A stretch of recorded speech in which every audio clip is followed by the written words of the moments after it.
Hey everybody, welcome to KC Happy Hour. This is episode number 95. We are now just 5 more episodes away from getting to 100.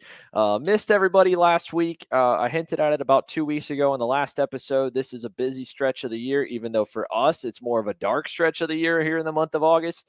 Trying to get everything in order for what will be a very busy stretch at the end of this month and then all the way through September into October with about 6 weeks in a row of racing.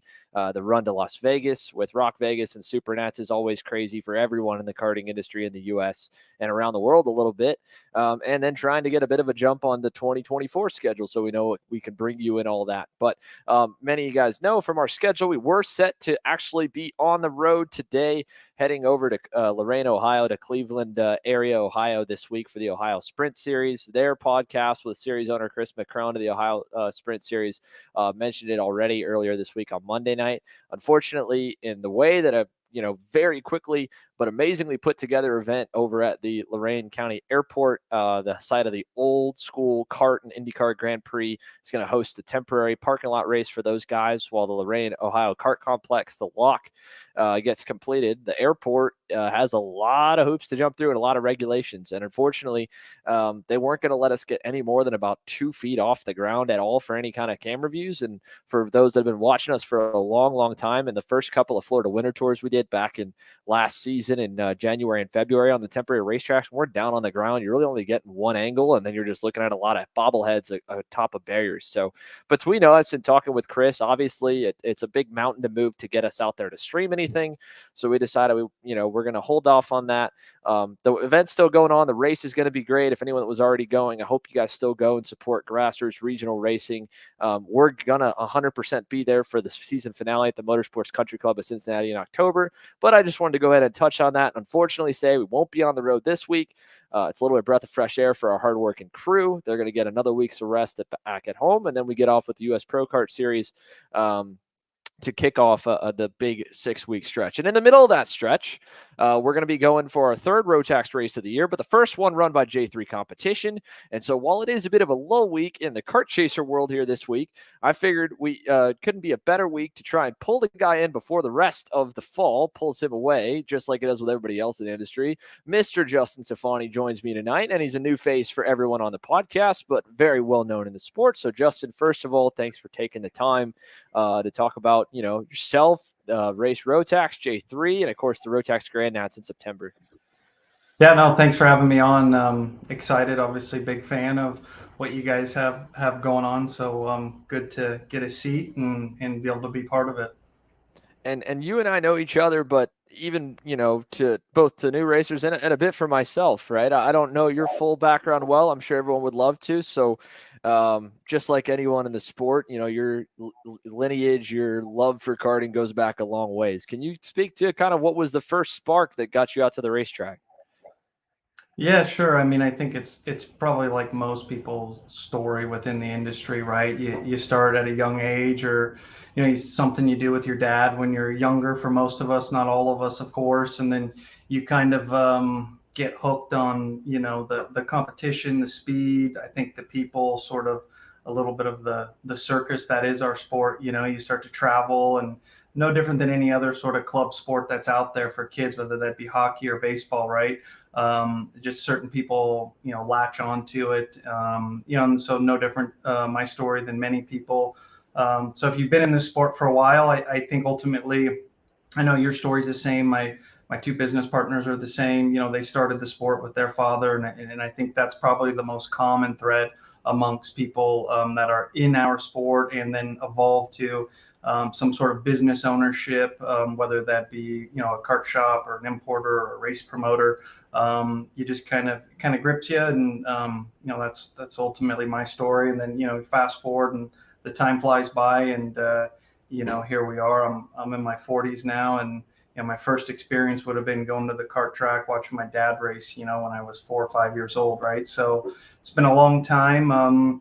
So yeah, it just kind of gets in your blood, if you will. And like I said, here you are. Time goes by, and you're still in the sport, so it's a good place to be. There's a lot worse places, so it's enjoyable to be able to be on this journey this long, right? You have to have a pretty deep passion for something to keep doing it day in and day out, right, for all these years. So definitely have that as well as my business partners, Jim and John.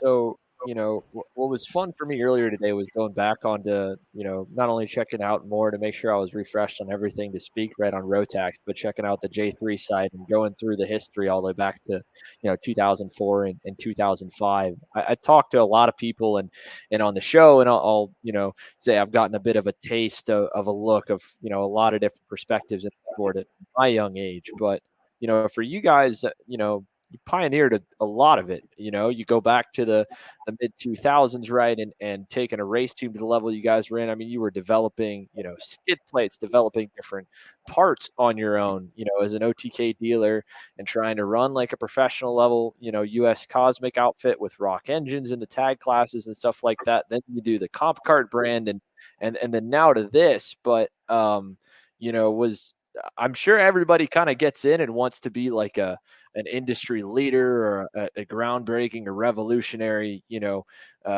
person in their pond, I guess. But both, was that kind of the mission when you went to Jim and John? And then what was that like, that whole, this whole 20-year journey of you guys all working together?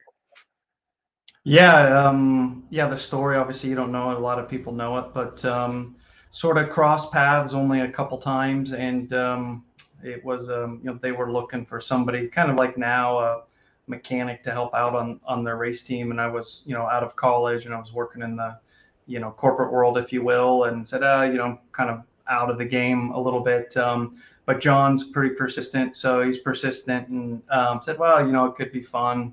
Come out, work for a few weekends, still be within the sport. And then we just kind of hit it off, really. And I think the key there is, complementary skill sets, right? And I think that's where, you fast forward 20 years later, we do have a lot of overlapping skill sets, but I think it was just a really sort of nice fit where everything was really complementary. So I think our goal when we sort of took what they had created and then I came on board and then it became G3 Competition Inc. was I don't think we really had any goals to do anything other than make sure that we wanted just to be the best and provide the highest quality services and products, right? And then from there, the journey sort of takes a life of its own on. But I think that's always been kind of at the core to make sure that any of the products that we sell and stand behind, we genuinely believe in. And I know you hear a lot of people say that, but for us, it's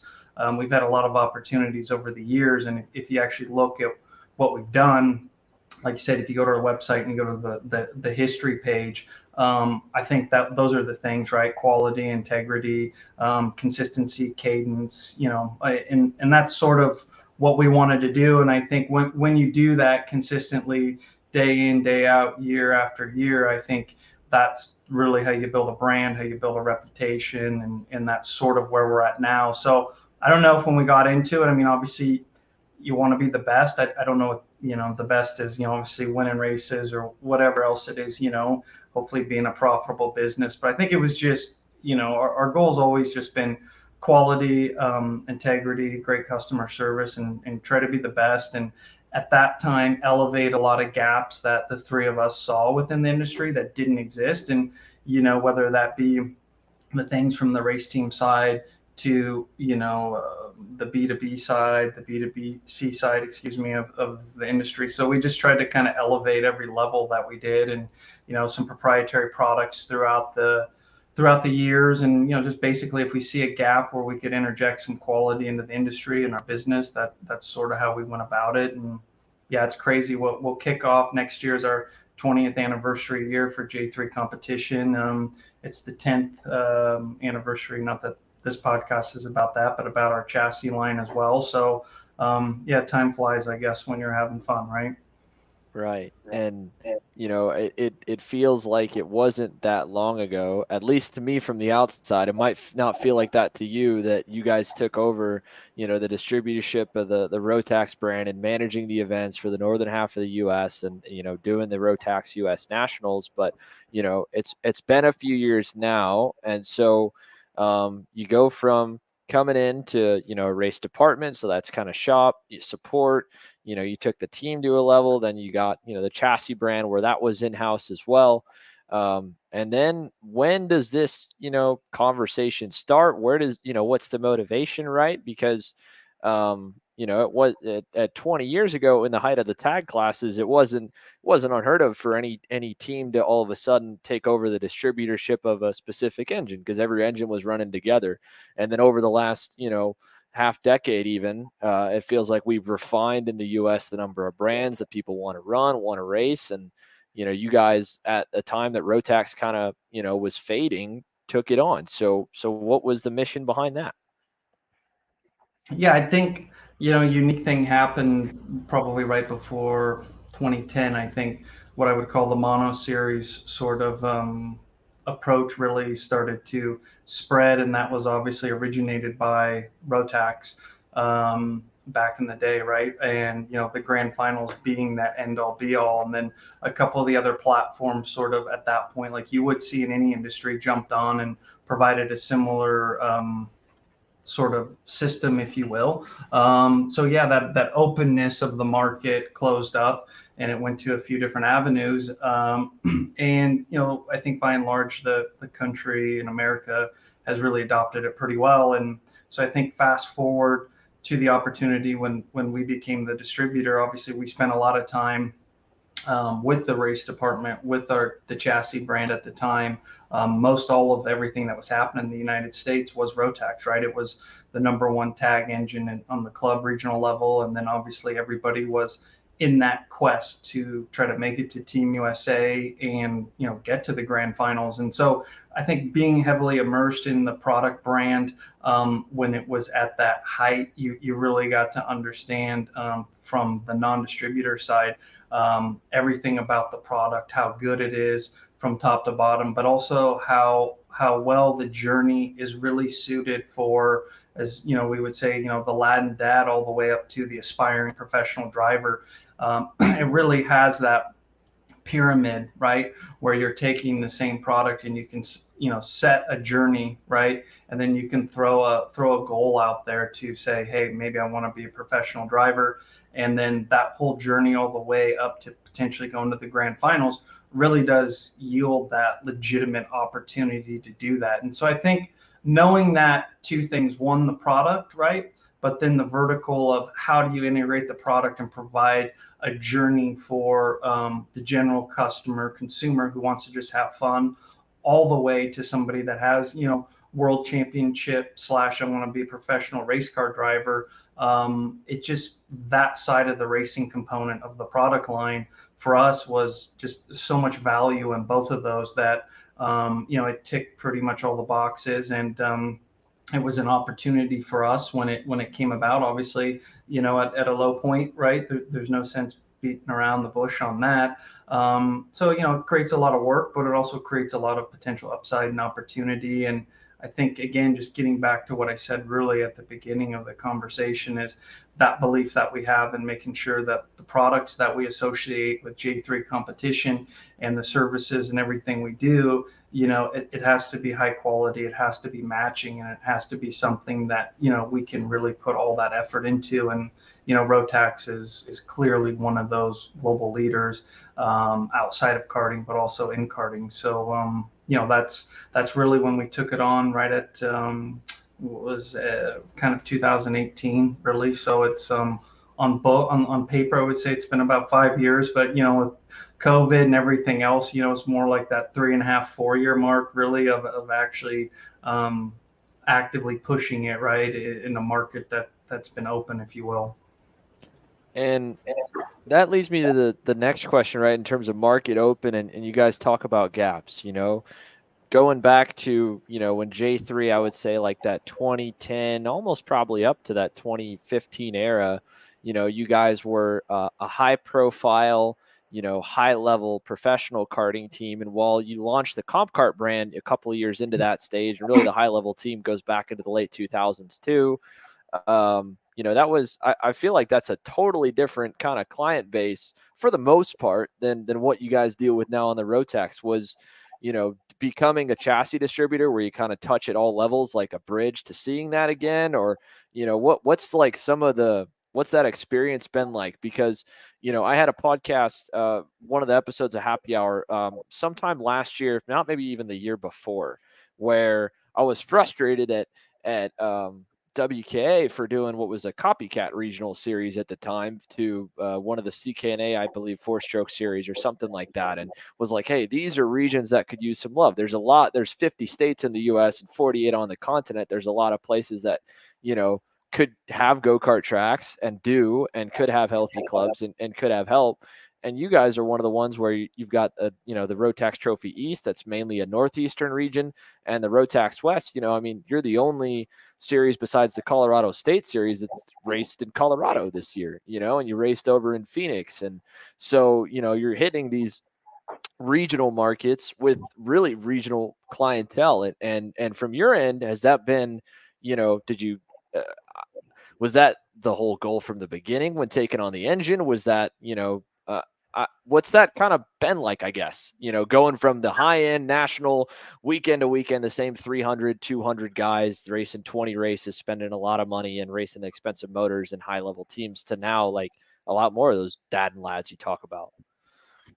Yeah, well, to be honest, it's a little bit of a breath of fresh air, right? And it kind of gets you back to the point of view of how you got started into the sport, right? It kind of wind back to, how did you get into the sport? How are you in this running a business, right? It's really being around the father sons and the small teams and the people that are in the sport, right? It kind of takes you back to the origin of why you did what you did, and it allows you to have, I think, a better vision of the sport as a whole. And so we stopped right kind of when the last real big push we had on the competition side was we tailed off in into 2017. That the race in Vegas, we won 2 of the premier classes, and that was really the last time we had pushed hard until about 12 months ago on that side of the business. And it was because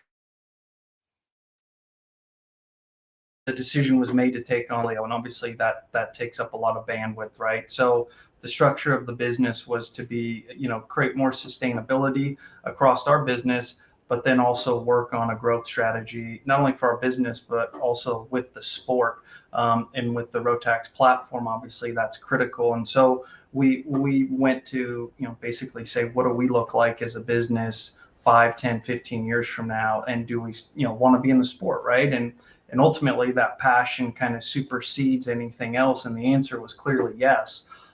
So we developed a platform and a business model to go after those areas, which is, sustainability, growth, and creating balance across the business, which is we've done. And it's also been, to your point, what's it like when you go to these races where you have 50 or 60 or 70 people, and it's genuinely a breath of fresh air. I mean, the races that we put on, I'm very proud of how professionally they are put on, officiated. The level of, racing, I think pretty much every one of our races come down to a last lap fight, right? 2 or 3 people. I mean, we had so many photo finishes this past weekend in New Jersey. It was crazy. And it's just nice when you see the father son or the small kart shop owner, when everybody's at the scales, if you will. And there's just an energy around what we're doing and around the Rotax community and the client base and the teams. And I think that part of it is really rewarding for myself and also Jim and John. And the feedback we get is pretty strong. And like we talked, I think the one component, or one of the components that is a little bit shy on the sport is we don't really have that sort of, development strategy or journey for the client, right? It pretty much goes to club racing, and then we got to go from club racing to 400 entry or 200 entry events, right? There's no sort of, onboarding system to go, what's it like when I race against 5 at my club race, to where do I go race against 15 or 16 people, or whatever that number may or may not be, right? To where it's still a structured event. And it seems like that's a pretty huge gap that we have in the country right now. And so that's something obviously we can provide. So it's been actually really rewarding. And you see some of the drivers that compete with us go race and some of the other series, and they do really well. And it'll be fun on how many drivers that we can get a ticket and a chance to go to Bahrain and kind of live a lifelong dream come this December and represent Team USA. And there'll be a mix of your top level drivers, if you will, and there'll be some of our regional drivers that have put the work in, and just to, I think, be able to have that wide range of opportunity for people that have different budgets, different sort of experiences, but through the Rotax platform they're able to really kind of again follow that whole journey. And it's something that's nothing's cheap in motorsports, but I think it's definitely the most attainable journey that we have for somebody looking to travel through karting all the way up to a world caliber race. And it's funny hearing it, right? Because when I think back of some of, and dating myself to be very, very young, to be fair, but, in those 2000s, I was still in grade school and daydreaming about getting to go racing. And some of the first karting videos I saw were some of the Rotax promos in that 2004 to 2008 era. And I feel like if you look at the history of Rotax through all the different distributors that we've seen in the U.S., since I think it was maybe 2002, if I'm not mistaken, of the first time a motor from Rotax BRP came over here and test driven, like that was the original kind of mantra, right? It was it was going to have a club system, and then there were points to go through regionals and punches, right? And then to go to just punches to be able to enter into the national race, and having so many different accredited regionals. And then over time, through different people taking charge of it, and as the sport shifted and the recession hit, that changed a lot of things for a lot of different guys working in the industry and racing in it. But it almost felt like by the time that I was involved in a Rotax event, which was only from the commentary side in 2016 and 2017, it was no different than the vibe and environment and atmosphere of our current day SCUSA Pro Tour and US Pro Kart Series of professional level. And it wasn't at all how the motor was pitched in the early days of guys refreshing them every national race weekend, going to a bunch of national race weekends, and treating it like almost like it's a professional motor and having professional teams there, right? So now, I mean, you guys are what's it, 4 East regionals, in its own Eastern Trophy Championship, right? 4, is it 3 or 4 Western Trophy races? Same, both the East and West mirrored each other this year. Yep. Yeah, so 4 and 4, a single national, right? But a lot of, regional and just your one-off racing, right? No different than what the CKNA guys do with, their Briggs racing, and have been for the last few years until they added 2 more. But from the outside looking in, and from talking to some of the guys that were in those positions of power in that era, it almost felt like a playing with the sexiness of the big rigs and the national races and the higher dollar of what that can do to make an event look good and feel good.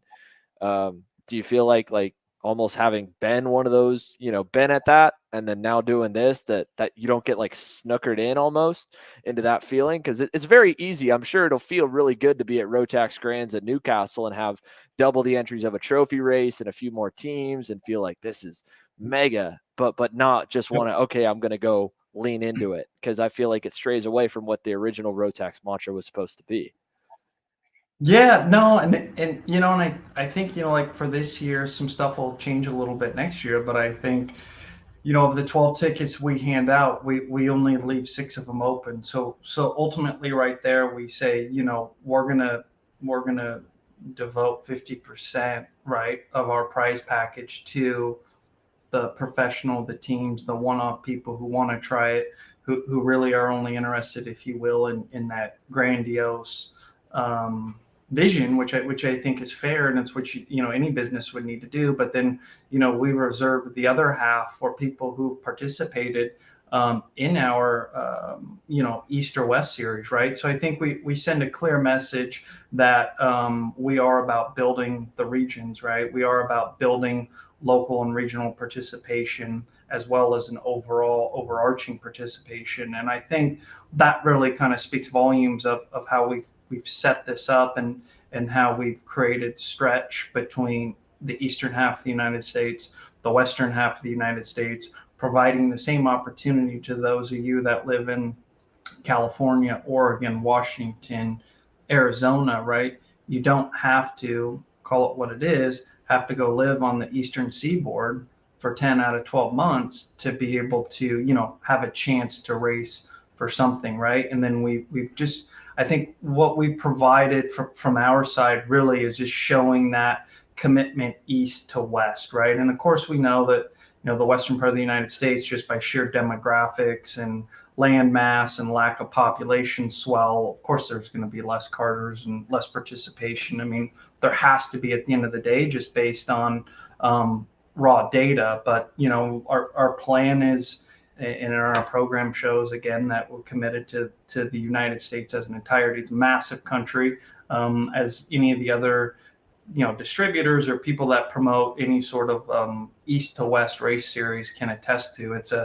It's not like it's a European series or it's a Northern European series where you have a huge swell of competitors and you have small drive times and quick logistic times. I mean, it really is a challenging feat for any sort of race promoter or brand promoter. So so that will be exciting at Newcastle. The more people, like you said, we'll have, some bigger influences from some bigger teams, which will be welcomed and exciting because they can kind of see how much we've grown from last year and the year before, and obviously get a taste of what we're doing in the community that we're growing, and helps them to be able to engage even more with us, next year and the year after. So it'll be exciting. I always kind of have that soft spot, right, for the underdog. You always have that soft spot for the lad and dad, because that's where we all came from. You and I talked about that, Xander, is you show up with your dad in a small trailer, and you go to that one-off national race, and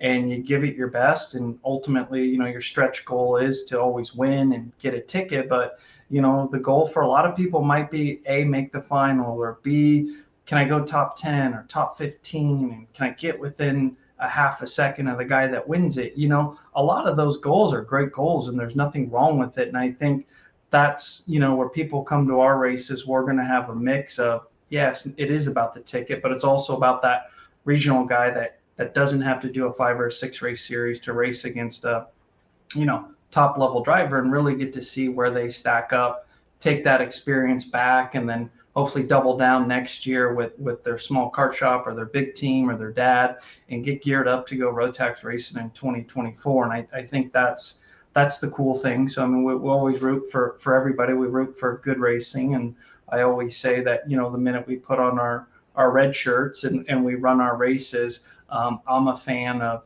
everybody that's there, because they're all racing a Rotax. They're all a customer. They're all family of the, part of the RaceRotax family. So, it'll be exciting. Well, we got a lot more to get into and a few more guests to get to join us. So we're going to take a quick commercial break, everybody. When we come back, fan favorite of the show, Mike Doty, is in the green room. He'll be joining us in a moment. And Ryan Norberg will be back with us as well. And they both have a handful of different experiences to talk both in just the last 12 months with the Rotax stuff, but as well over the years of getting to, in the case of Ryan's case, very recently even representing Team USA in the last decade multiple times. So all that coming up right after the break, along with Justin, to keep us going. KC Happy Hour is proudly presented by the Rock Sonoma Karting Championship, presented by Cameron Race Promotions, the most competitive Northern California karting series, featuring a 2-day format with practice on Saturday and racing on Sunday, multiple track configurations, and a massive prize structure, including tickets to Rock Vegas, race car test opportunities, and race rewards. Rock Sonoma is the training ground of multiple national karting champions each year and race car champions as well, featuring a full Rock Cup USA class structure with each race weekend streamed live via YouTube.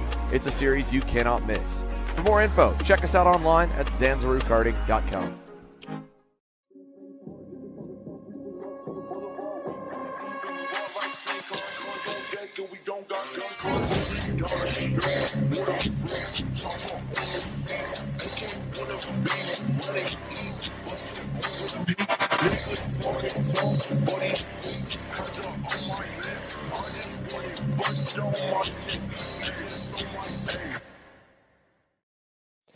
Welcome back, everybody, to KC Happy Hour. Myself and Justin Stefani have been catching up a little bit and getting to know especially the mission behind Rotax USA over the last 5 years. But more than anything, let's talk to some guys that are using it. We've got Captain Suckup over here, Ryan Norberg, with a Rotax t-shirt on.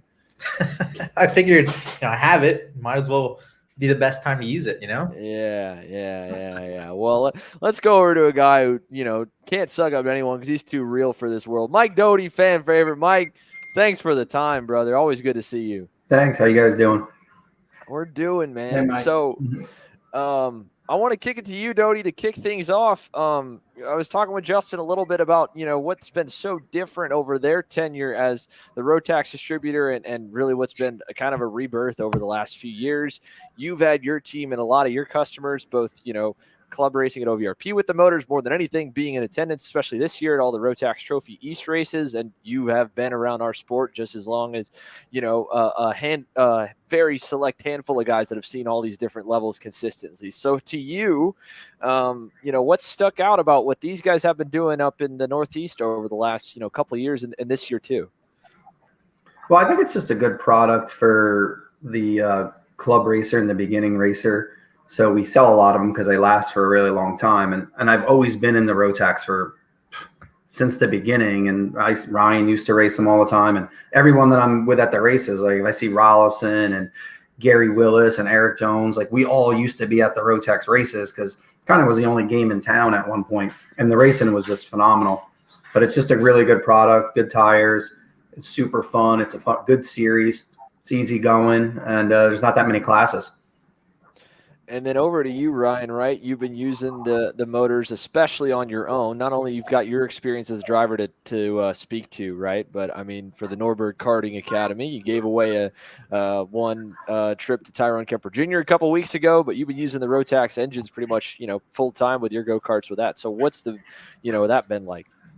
Well, obviously, like Mike said, growing up, that's what we ran, all the time. It was basically – the engine everybody used. And so a lot of my experience and I think the skill that I've developed over the years has really come from, racing a Rotax and, learning throttle control, learning how to feel the carburetor out. It's a very good product. And it was always easy for me growing up. Me and my dad were not known for being the most mechanically inclined people. And so for us, it was always super easy because we could always, as long as the battery was charged, we were running. And so knowing that, obviously going into the karting academy where it's like, I want a product that, I can tell the customers that I have that like, it's a good engine. It's going to, punish you if you make mistakes, but when you drive it well, it's going to run well. And then at the same time, every time they go out on the racetrack and they click the button to start it, it's going to start. And so for me, it just, obviously the whole package just alleviates a lot of the stress that you have, doing a coaching day. Just not having to worry about, mechanical issues a lot of the time. But at the same time, I think as a whole package, it is one of the better skills to have, learning your throttle control, learning how to be smooth on the wheel. I mean, growing up, you could always tell a driver who was from, at least where I was, we raced, in Florida a lot and in the Rotax, but you could see which drivers grew up racing the Rotax and which ones grew up racing other engines, because you could tell the drivers that had the Rotax and knew how to drive were always so much smoother and so much, just better, So that's what I really wanted to use and take to do my whole Norberg Karting Academy. And it's a lot of positive from all you guys, and for myself as a guy that's honestly only ever driven Rotaxes in coaching on it. But I think what was such a big selling point over the years was the grand finals. Ryan, you've been through it as a driver most recently of all of us. But that event is so much different than, even the Miami International Final, the Rock Cup International Final. It's still a different vibe than even the FIA Worlds.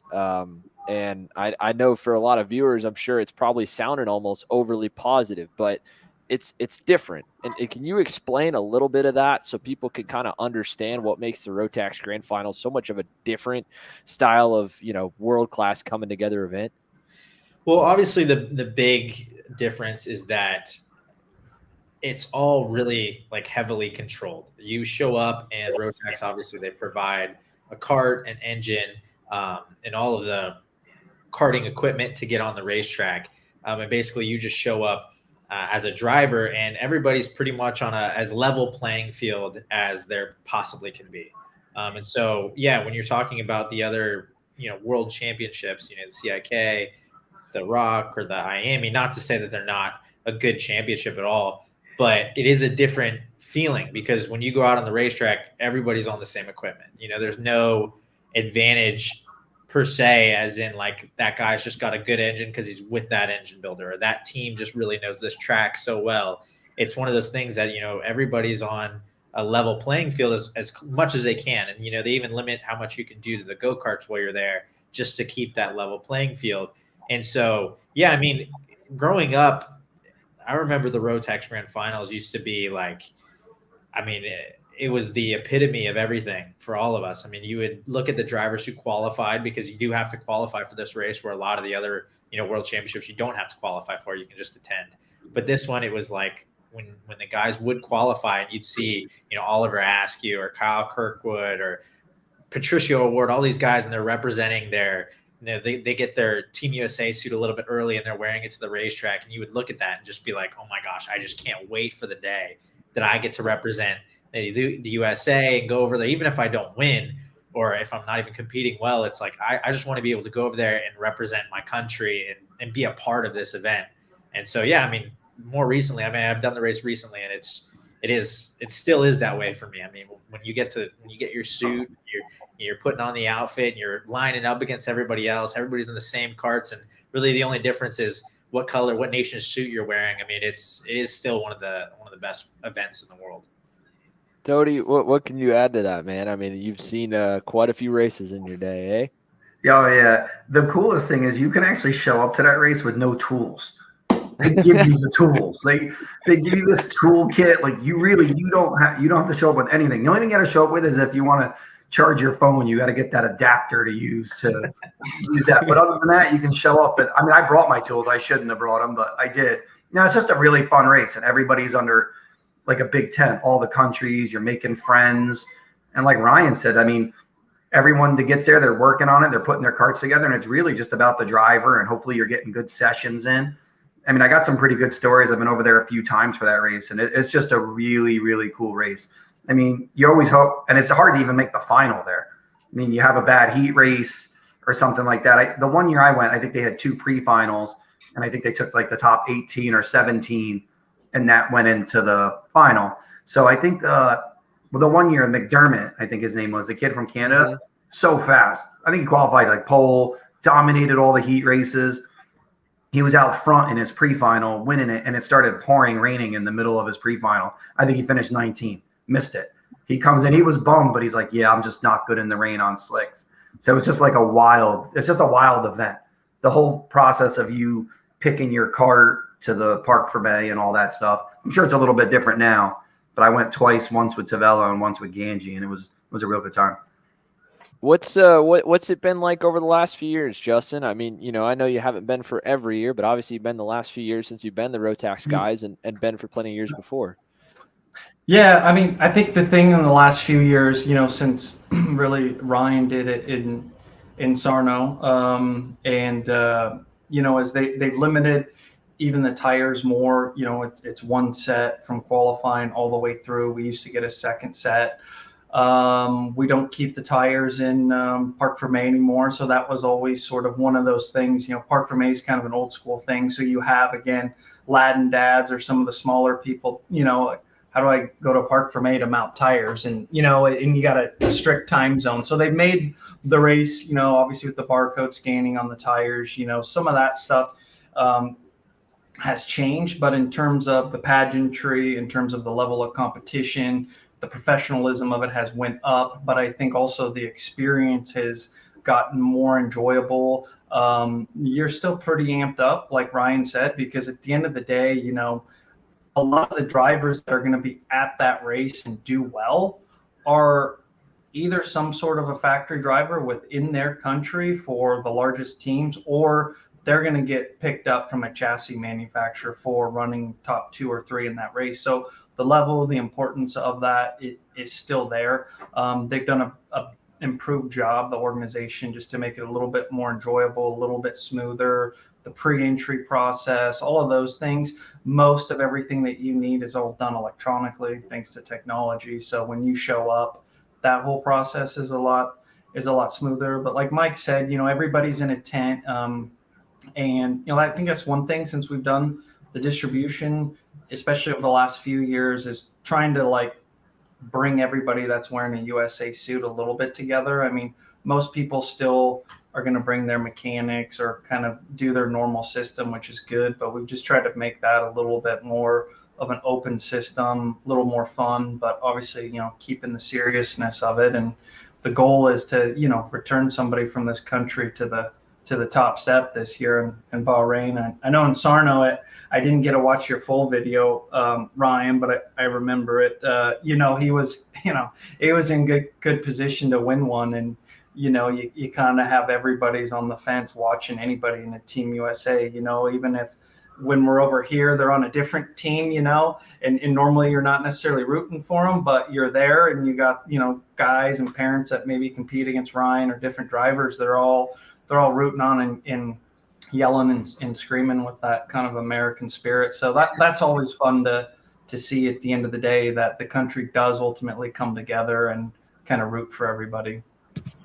Yeah, I mean, that wasn't at the peak of the anti-Norberg nation because he dominates too much hatred, right, Ryan? But yeah, I guess so. But it was still, I mean, even watching, I remember watching the stream from you at that event, and it was, everything, like when you see an American in an American suit, like running up front against all the other countries in all their country suit, the old argument that we've had for however many years, someone's been asking the Olympic Committee to have karting as a part of the Olympics, like running through your head, like, man, this is cool, that it does feel like, a true Olympics, I mean, there's only a select few of guys that can't do it. Like Justin said too. I mean, there's, for the most part, every winner from that event in junior and senior ends up getting some kind of factory ride the next year.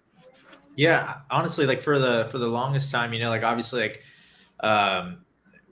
growing up, when I was in junior, you'd look at guys like Juan Correa. When he won it, it was like the next year he was sponsored by Energy Factory, and then I think the following year after that, Parker Thompson was on the podium or something, and then he again was picked up by the Energy Factory team. And so, for a while there, it was like a launching point for a lot of these guys that were on the North American scene, because, a lot of the European countries, they don't really value our racing that highly. And so you'd go to the Rotax Grand Finals where it's this level playing field, and you'd prove yourself, and then you'd get that credibility to get picked up then to do something a lot cooler. But it is a little bit better now. I think a lot of the guys, even that weekend, were, they knew who I was, which was cool. They definitely follow the US scene a lot more now than they used to.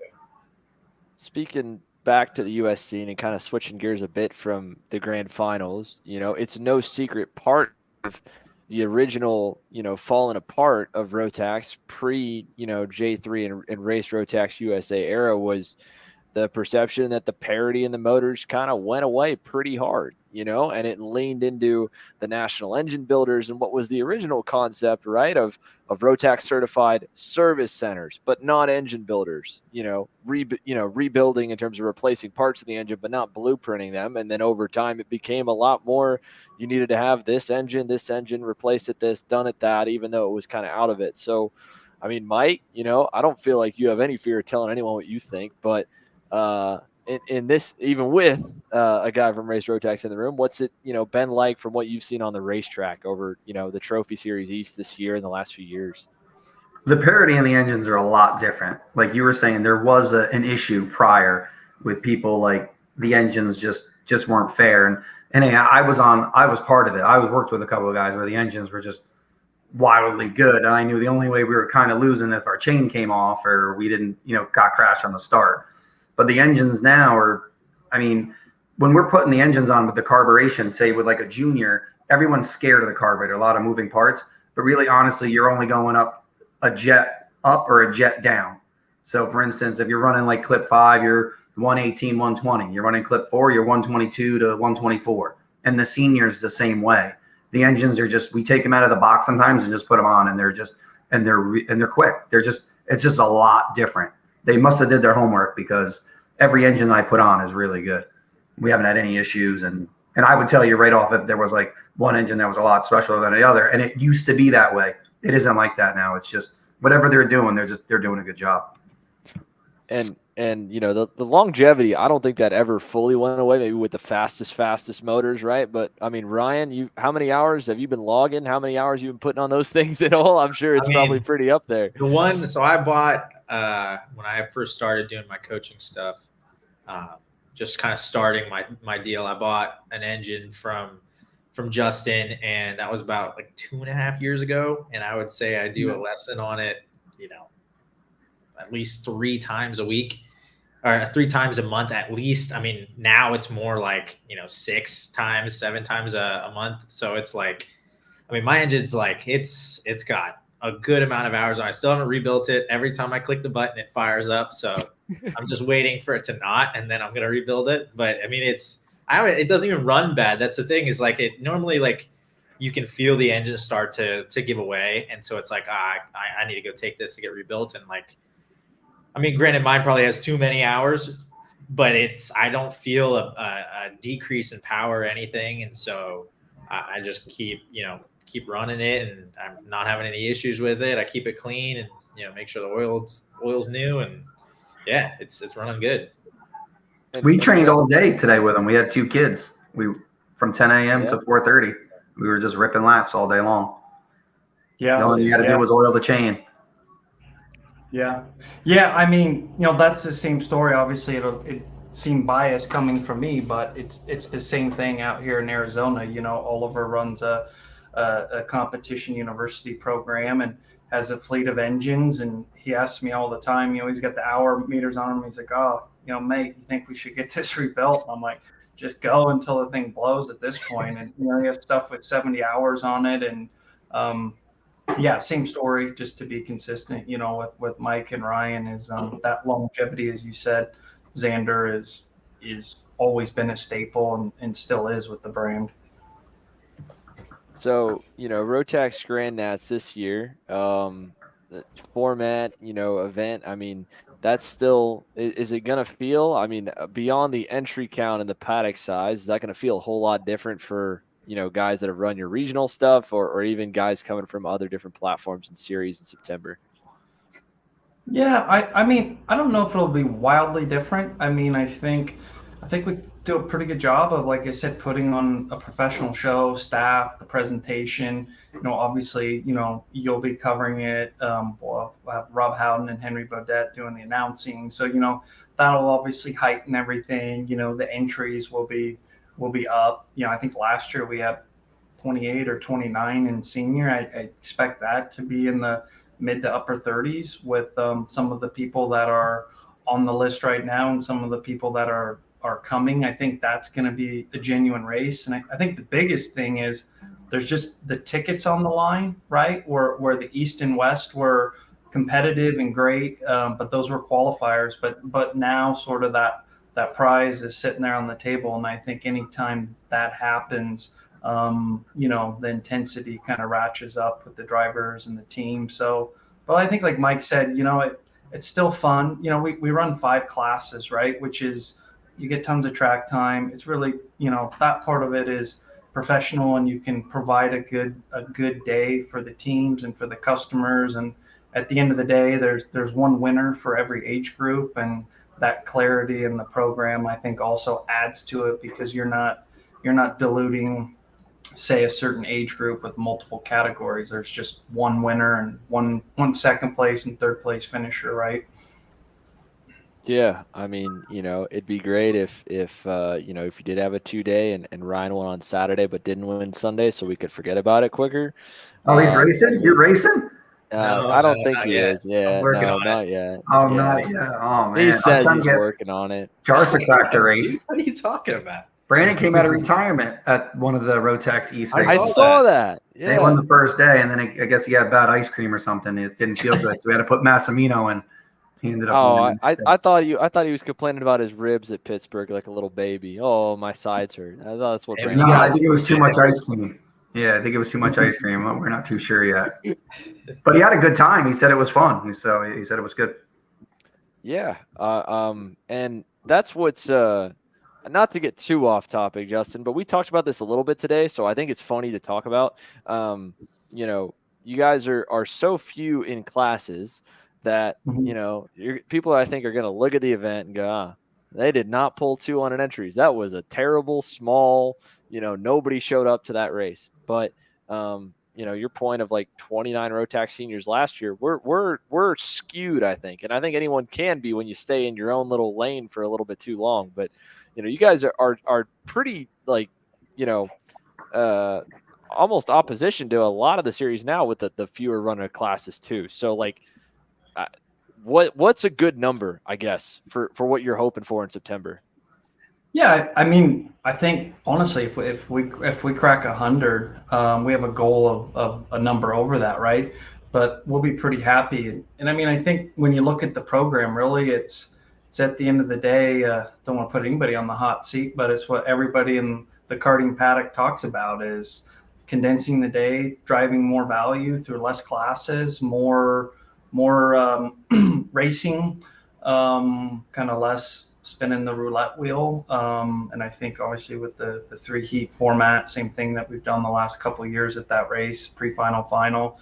You know, that's pretty much what it is, right? And you know, the businesses or the idea isn't to spin the turnstiles for the sake of spinning the turnstiles. It's having a clear roadmap, right? Here's micro, here's mini, here's your junior if you're in this age group, here's your senior, here's your masters, and it just allows us to concentrate on the core, and nothing against any of the other, you know, programs that are out there, right? But it's just fundamentally, you know, I think our first practice sessions start at 9 every day. We'll run a little bit later, but I think we end at 4 every day. You know, and Mike can jump in here, right? Because he's runs a team and he's been to all of the races. But I just think, you know, the cadence of what we're doing just lends really well to the end user, the customers, and the teams. And I think it just that, you know, there's one junior race and it provides sort of a weekend of, you can kind of manage it, and you get to Sunday and you're not just completely exhausted where you need to take a 2-week vacation because you've crammed so much in 3 or 4 days. But I mean, Mike would be able to speak on that better, or maybe he has a different opinion. I don't know. I just find it to be relaxing. I mean, I've always enjoyed the formats where there's only one final, right? I've never heard of a thing where there's 2 winners. Right? That's never made any sense to me. I use all the heat races as practice sessions, and then you have time to think about it and make the right decisions. When you do it another way, it's very fast, and you don't end up getting a good product, because if you have a problem and you go to an official, hey, we just don't have time to deal with you. I mean, we're on a schedule. On events like that, where it's like you're running a series of heat races, if there's an issue, the product is better because people can fix it. Like if there's an issue, you're not so rushed, and it's just a good day. And then at the end of the day, I mean, you're eating dinner at a normal time, you got everything done. It's just a good product. It's very easy, and that's what I've always liked about Rotax, even back in the day, which was kind of sucked that it went away a little bit, but you know, it's starting to come back just because I've just been around it for so long, and it's just so much easier than it's ever been before. So I think that's what's really good for it. You know, it almost sounds a bit like a car series event, right? I mean, talking to a lot of different people, I feel like officiating a go-kart event is probably one of the hardest things in motorsports you can do, because the races are just like back to back to back to back to back. If you want to spend more time reviewing an incident, like, you get delayed. And so by having less races and less, time on the day, it's not like Justin's working any less hours. He's probably still there daylight to, sunset, but you have more time, like you said, to rectify it. And I think that's a good point of, like, we overlook that, because sometimes, like, I'll hear it from parents all the time. Oh, cut the lunch break, or, oh, start us at like 7:30 and start us at 8 and run us till 6, just so we get like a million laps in the day, because we have, longer day formats. But not only does that like burn the heck out of the crew, but like you said, I mean, the crew's not going to have the time in the day to like, handle a protest or rectify a problem or anything, and that's why some of those guys will look at like car racing and be like, oh, I only got to officiate like 2 races in a day. This is a cakewalk, Yes. No, I definitely agree on that. I don't know. I don't even know how they officiate the kart races. There's so many rules. Every time I'm learning a new rule, the starts are out of control. Commitment cones, lane violations. I don't like half of the times. I'm surprised everyone can get a penalty at any time. Just with the, with the racing is just so much different, right? I mean, when someone's passing somebody and you have them cleared and they go off the track and they're like, oh, you knocked them off. I'm like, but that guy was on the outside. He shouldn't have been there. He was cleared. He was fast. He should have let off. I scratch my head half of the time. I'm like, with the half of these rules that they have, it's just, I don't know. Ryan's laughing because me and him have beat this into the ground probably how many episodes, Ryan? At least 20 of our 95 talking about holding the outside. Trouble anymore, so I'm gonna keep my What trouble have you gotten in? I thought they thanked you the last time. Ryan's funny story is like I helped him at the Winter Series or something this year because basically they were, what was it? What did Bo tell you? He's like, can you stop talking bad about us on a podcast? Yeah. Overturned this. No, he didn't say stop talking bad. He was just like, see, because we were saying that they don't listen. He was like, see, you listen. Yeah. Ryan's got a lot of international support on the outside line from what I've heard. Quite a bit.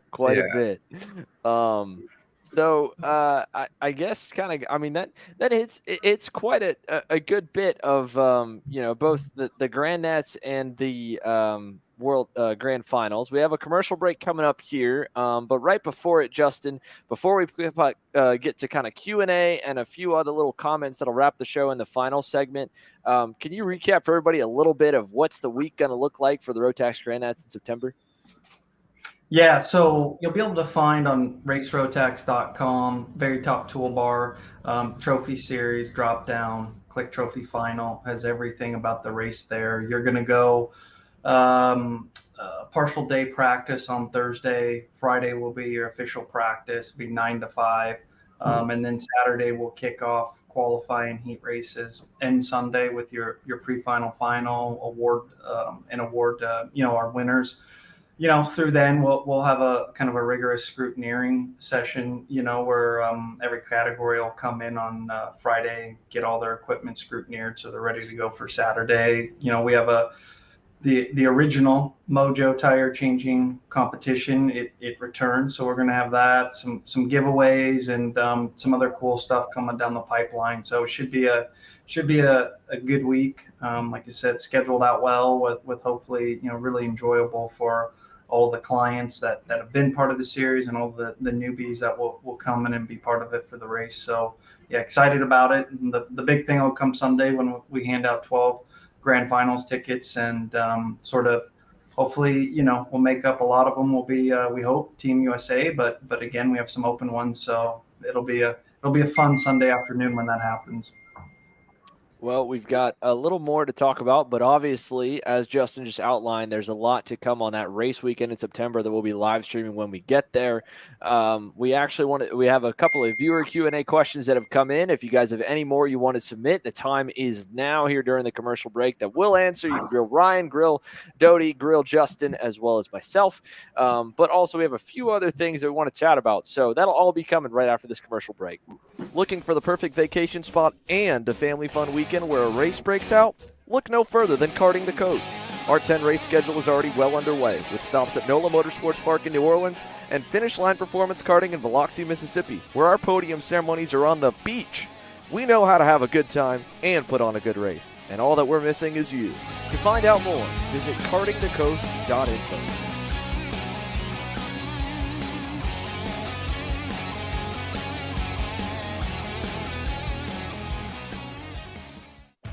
Kart Store USA is a kart parts supplier that racers and retailers can count on when they need reliable advice and service.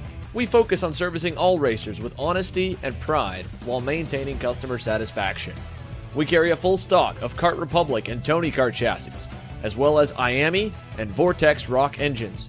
We've also got a host of other parts available and in stock, such as products from Rev Performance Materials, Jecko Racing Seats, and more. We have a 100% satisfaction guarantee.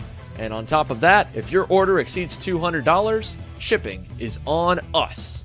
Check out all we have to offer today by visiting us online at kartstore-usa.com.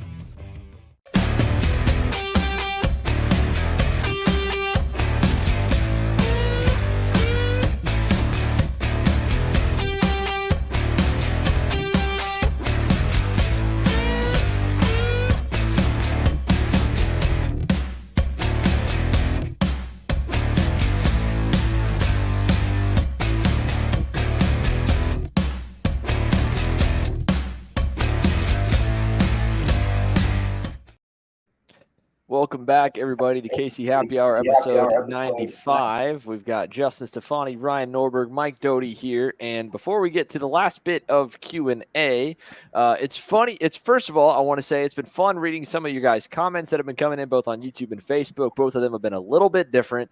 There's definitely some of what would I would say almost longer standing or maybe a bit outdated ribbing at the Rotax brand. At the same time, there's been some positivity from you guys and a pretty even split. But we pride ourselves on trying to be as centrist as we can. That's why we always take shots at Norberg Nation, because they get way too much positivity in the paddock, at the track, on YouTube. So we have to make fun of Ryan because nobody else does, and everybody's just a Ryan Norberg fan. Right, Ryan? Yeah, of course. Everybody loves me. Yeah, everybody's just big. But it's important to be real on here, and that was one thing that we talked about going in, and Justin and I talked about it as well on this show, that while we wanted to talk about everything that we're doing, there's nothing wrong with playing a little bit of armchair quarterback and talking about stuff that could be better. I think that's the only way that we get the sport better, and I like having these conversations with all of you guys watching along or listening along, even after the fact, if not live, about your thoughts about stuff that, you know, whether you think something's wrong or something could be done better, or something being done just straight up, you know, not the smartest way. So, you know, I want to pitch it first off to you, Doty. And so whether it's the Rotax as the engine, the events as a whole, whether it's a pitfall, maybe a potential or just a weakness, you know, if there's anything that sticks out, if at all, you know, what sticks out to you that they could be doing maybe better? I'd probably have to say hitting more of the local tracks, just trying to make their presence felt. I think that's what they used to do back in the day. Because really, you got to start from the ground up, and that'd be the only way to do it. And I always remember when I really first started doing Rotax, before there was the Rotax Winter Tour was big, it was just a regional based thing, and then you'd meet for a week. So you had to run in your region. There was 5 or 6 races. You had to run 3 to get a punch to go to the big race, and then everybody would show up for a week-long event. You didn't know who you were racing against because every region was like pretty strong, and it always seemed like every region kind of pitted next to each other. And then you'd go there, and the event was big, and then all of a sudden it started getting really big at Winter Tour, and then that's kind of like when it went to a whole nother level, and that's when it got probably a little bit out of hand. But before that, it was wild, and then when it got to the Winter Tour, it was real wild. And I mean, we were showing up, and I mean, it was pretty much like a NASCAR type. Everybody was. It was crazy. But I just think they got to start more at the local track stuff, and I think they got to hit that stuff up and make their presence felt. And I think the series would grow and get bigger. And I did the Grand Nationals last year. Only gripe, it was cold. It was freezing, but it was at the end of the year. So this year it should be better because it's going to be warmer. And it was a fun event, very thorough. The tech is wild. It's pretty spec. And we just had a good time last year, and it was no pressure. The racing was good. I mean, because Newcastle's Newcastle, right? The racing's always going to be good. You run the track forward, you run it backwards, it's going to be a good race. So that'd be the only thing I would change. Like I said, I think the product's good. It's better than it's ever been before, and the tires are pretty amazing. They're the easiest tire to mount, which is great. I mean, hey, what's the competition? What wheel you guys using for the competition, Justin? Oh yeah, that's a good question. That's up for debate still. So that's a good question. I should probably get that out. I should probably do what everybody else does, spec that wheel, and then maybe we can set wheels for. It's the Freeline wheel. That's pretty easy, right? They come on and off. Yeah. It's got a deeper offset on the rear, and the lip's not that crazy. So we could have some record times in Newcastle. Oh, for sure. So, I mean, like I said, the tires are good. They lay down like tons of rubber. We were just at a race this past weekend, and I mean, the rubber was like 2 to 3 inches thick on the ground. It was pretty wild. But yeah, it's just a good tire. It's good. It's easy to mount. So I don't with the event and any of the equipment, I don't see any problems with it. I mean, I haven't had any, and we've been running for a couple of years religiously. So I haven't seen anything that should be better or not better. So it's been good. You're a New York guy, right? How are you complaining about the cold though, Doty? I don't know. When I go to the race, I don't, it's just too cold. I don't know when was it last year? November, October? No, yeah, it was October. It was, I think it's just more the wind, right? You get in the kind of the Midwest and it's like the wind picks up and it was just weirdly cold. I don't know how that is. It's like 20 miles an hour, 15 miles an hour all day, right? Yeah, my body wasn't ready for that yet. That I can understand. When we were getting started, I assistant race directed a US PKS race when we went there in April. What was it, 2021, I think? And I don't think I've had my face redder, no matter how sunburned I've gotten my pale skin, because I was up in a scissor lift just getting pounded with wind for like 3 days. So yeah, all right. You know, I'll give you I'll give credit on that one. Hey, and then from New York, when it's winter time, I hang out in Florida. That's true. That's true. We can't. Yeah. We go down really and mess with Ryan. And when it's cold, I just don't go outside. And when my car's outside, I use a remote car starter. I don't hang out in the cold. And I haven't been skiing much anymore, so I don't do any of that stuff. Yeah. Ryan, what about you, man? What are any, if at all, pitfalls you could say without worrying about your shirt bursting into flames and catching you on fire? I mean, I would probably just second what Mike said. I think it's the local presence is obviously what was the real big drawing card back in the day, because it was such a it's just exactly like Mike said. I mean, you'd go and you basically the whole year was kind of hyped up to the Nationals, and then if you were lucky enough to win or do well, you would go to the Grand Finals. And so it was kind of this whole, like the whole year it was focused around the engine and this package being really strong. And right now, obviously, that's what I'm trying to do with my whole academy is trying to reintroduce people back to the Rotax. And, every time a driver gets out there, they're really happy with it. And they're like, oh, wow, I didn't realize, that this was the way it was. And I've been telling people, yeah, I mean, if you just want to, I know there might not be races near you, but I'm like, if you just want to have a good engine to practice on, like, try and get one just because it is such a good piece that, you're not going to have to worry so much. If you just want to go out and do some laps, you're going to learn a lot and you're going to be able to drive, a fast engine. So, yeah, I mean, mainly, just trying to get them back at the local presence, which obviously, that's a hard thing to do to get it back there. But that's really what it needs is just to get some guys back open to it and get the local guys, the grassroots guys, more open to driving it. And that's just going to, work its way up into the national stuff. And Justin, to piggyback off of all that, let's pitch it to you, the man of the hour that's selling the product. So, what could be, I'm sure this is conversations obviously that you guys have internally, you've been with it for a few years. Like you said, you got a really close look at it, being one of the top performing teams in the last era, but being, a race department since 2004, basically around when you guys started as J3 was around when the Rotax peak began. So, in the current stage, what's some stuff that could be better, product or whatever? Yeah, I mean, I think I would echo what both of those two guys said, and that's a little bit, we've been working on that, and it's not an easy task. And next year when we come out with our new plan and for our races, the way they're going to be mapped out, that's been addressed, and there's going to be a heavier focus there. So I mean, I think just underscoring what those guys said, I think obviously doing a better job and getting to those areas more and continuing just to get the message out, get the product in people's hands, and kind of like Mike and Ryan said, once people drive the product sells itself at that point. So that's obviously still a major focal point for our business. And I think, Mike touched on something, he's 100% right, because it's a flow carburetor and people think this is crazy and everyone's used to, this old school diaphragm carburetor. It's ultimately from the end consumer. far easier than a diaphragm carburetor, because to change the jetting is, you change one thing mainly, it's the main jet. So I think Mike hit on that, which was cool, that, I think that does become a little bit of a barrier mentally for people that, well, I don't know this carburation. And now if you're, again, back and it's 2012 with the old carburetor, then yeah, that was, I think there's a PhD degree back then on how to get, a Rotax carburetor to be optimal.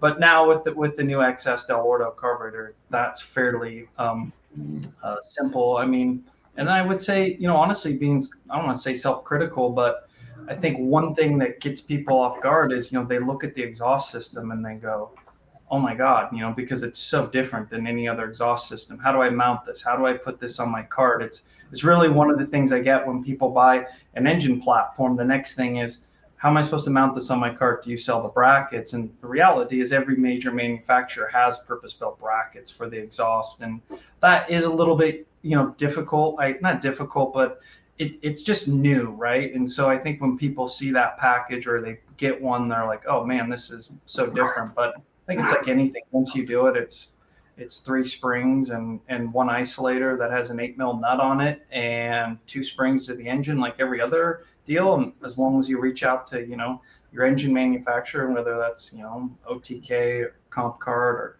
Cart Republic, they all make the bracket for it. So I think, yeah, it'd be cool if that was maybe a little bit simpler, but it is what it is, and it functions for a reason, and it's designed for a reason. And so I think that's one of the things that people do look at and go, man, geez, this thing is big, right? But again, it's a lot easier once you kind of get it and get into it and get the right pieces to get that all fitted up.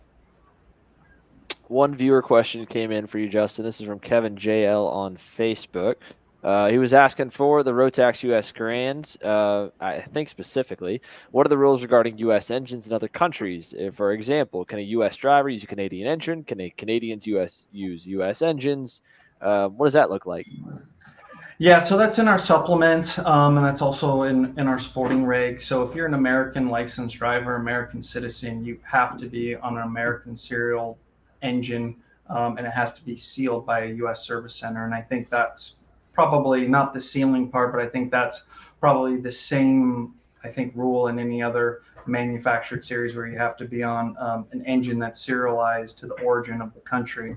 Now, if you're an international driver, then you're allowed to use an international engine sealed by an international service center, meaning, yes, a Canadian could use an American engine sealed by, anybody that's an authorized service center around the globe. So that's the answer to that one. And I think that was a lot that we got. Surprisingly enough, not too many questions, but actually a lot of positivity from a lot of people talking about whether it's the carburetor. Barry Hastings, longtime fan and good friend of the show, saying pound the Rotax like a Honda, beat that thing in the ground, which if anyone's going to test, it's going to be Ryan and his school, because nobody pegs Ryan Norberg as their highest paid tuner to hire. So no, but hey, to speak on what Justin was saying about the ease of putting a Rotax together, I've put together 4 packages and I have not had a problem. Oh, so that seniors or juniors? Or are you putting together? Senior, junior, and a mini. Oh, there you go. Wow! Like, look at He's this got guy. depth in his game. I'm like, this. It shows how easy it is. I mean, if I'm putting them together and then running them at flawless level, I'm like, okay, this is a very easy thing to put together. In closing, for all you guys here, we'll pass it around. We'll end with you and Justin. Ryan, first of all, while we haven't, we've been a couple weeks removed from the Summer Nets. I know you've been busy. I know you got a lot going on. What do you want to plug here tonight? What you got coming up? What you've been doing? What's kept Ryan Norberg busy the last few weeks, or we'll keep him busy in the next few? Well, obviously, we just did. I wouldn't say didn't just get back, but we had the finale of the SCUSA Summer Nationals, and the whole Pro Tour. So that was fun. Got another couple seconds, which is good. And got some pace again. Really looking forward to upcoming USP gas race. Got a lot of school stuff going on. Obviously, we did the giveaway with Tyrone Kemper Jr., which was really cool. He had a lot of improvements, so it was really cool to see that happen. Yeah, I mean, if you want coaching, make sure to check out the Norberg Karting Academy. We can set up an arrive and drive, and you can come and enjoy the Rotax package that we've been talking about all night.